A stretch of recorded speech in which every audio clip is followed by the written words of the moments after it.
my baby on the treetop.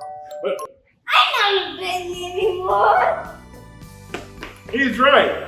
He's not a baby anymore.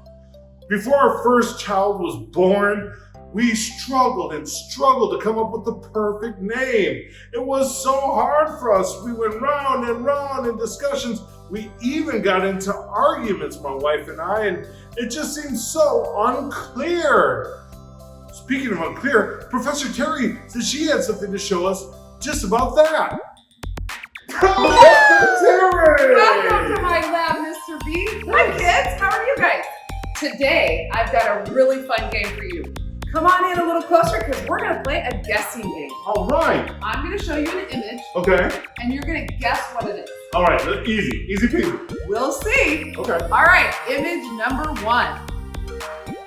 Yeah, well, how am I going to guess this?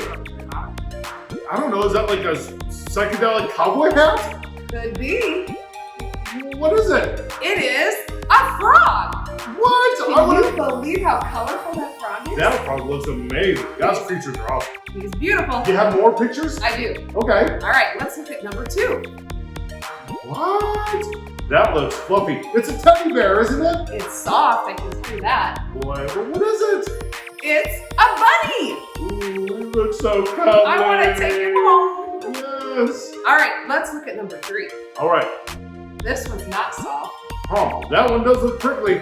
Yeah. Armadillo. Ooh, that's a good guess. Come on. But it's a pineapple. Oh, king of the fruit. I love pineapple. Love pineapple. Do you have any more? This is so fun. I do. We got one more. Okay. Are you ready? I'm going to get this one. Look at this one. Oh, that's a fire-breathing dragon. I know it. Wow, that's a great guess. But it's not right. What is it? It's a rhinoceros. Wow. Look how big he is. He is huge, Professor Terry. Yes. You know what? It was so unclear when we were zoomed in. But then when we zoomed out, it became more clear. We knew what the image was.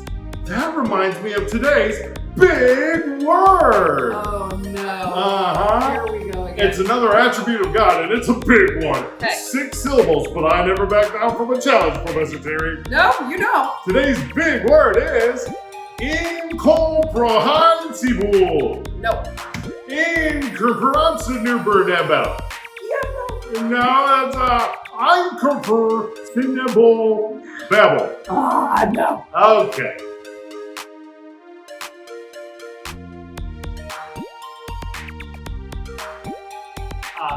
Incomprehensible. Stop. I can't take this anymore. I'm out of coffee. The word is incomprehensible. And it means we can't understand it. Professor Terry, thank you so much for all of your help. You're always so helpful. You're welcome. See ya. Bye. You know, when we zoomed out and saw the big picture, it made a whole lot of sense what it actually was. And had we zoomed back in to see what the first picture was, that would have made more sense too. It's kind of like when we were struggling to pick out a name for our firstborn child. Well, we waited till April, and it was time for us to get back in the name game. But then on early morning, April 2nd, something happened, and we knew that we had to get to the hospital. Well, the doctor checked and said that our baby's heartbeat was okay, but that the child would have to be delivered that day. It was scary and it was crazy, but in the end, we were just grateful that we had a healthy baby boy. My wife even said that I could give him his name. I picked Benton. I don't know why, but it just sounded so good. Turns out later on, I realized that my favorite grocery store's brand of cookies is called Benton. So I might have named my firstborn son Benton after cookies. At least it wasn't Keebler, right? You know, we tend to get so focused on ourselves, like we are so focused on picking out a name that we're missing out on the bigger picture that God was giving us a healthy child. God never misses out on the bigger picture because he is incomprehensible.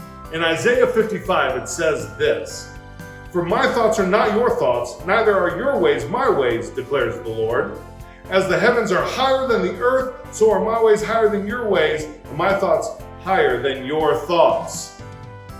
You know, when we're missing on the bigger picture, God never is. We'll never be able to understand him entirely, but we do know this thing about him, that he loves us always. And how do we know that? Well, while we were so focused on ourselves, God saw that we needed a rescuer. And he sent his son Jesus to die for us because God saw the bigger picture and he wanted us to be with him for eternity in heaven. This is how God is incomprehensible. He loves us always, even when we don't know what's going on.